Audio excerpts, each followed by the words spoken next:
Magandang araw po mga kalingap, may bagong update po tayo kay VNC. Bago ang lahat, pakisuportahan po ama ng kalingap na si Val Santos Matubang at Ate Edna Vlog at sa bumubuo ng kalingap team at sa channel ko para sa panibagong update. VNC may pakiusap sa mga kalingap tungkol sa pabahay niya. Iyan ang ating pag-uusapan, napagtanto ng kalingap na malapit na nga itong si VNC pabahayan ng mga kalingap. Ito'y ipinabisita o ipinatingin sa grupo nila kung ano ang napagdesisyonan ng pamilya ni VNC, napag-alaman na ito'y nakahanap na subalit may kalayuan sa paaralan niya.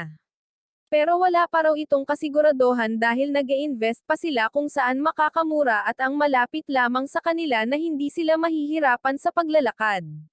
Sabi ng mga kalingap ay mahihirapan raw si VNC sa pag-uwi o pagpasok sa paaralan niya dahil malaking oras ang maabala sa kanya. Tama naman ang mga kalingap sa naging eksplenasyon nila.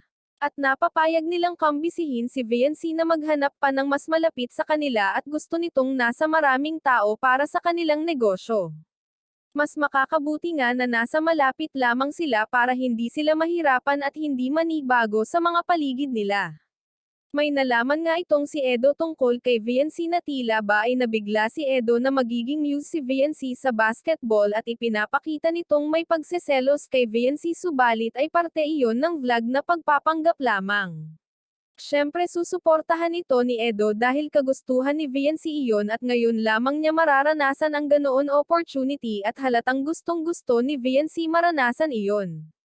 Si VNC ay sunod-sunod na maraming may nangyayari maganda sa buhay niya, at nakikitaan talaga ito ng magandang asal sa kapwa.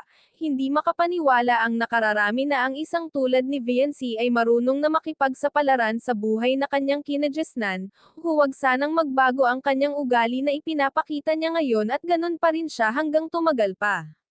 Maraming salamat po, pakisuportahan Kalingap Rab channel at sa aking YouTube channel. Please like, share, subscribe and comment ng inyong opinion. Thank you and God bless.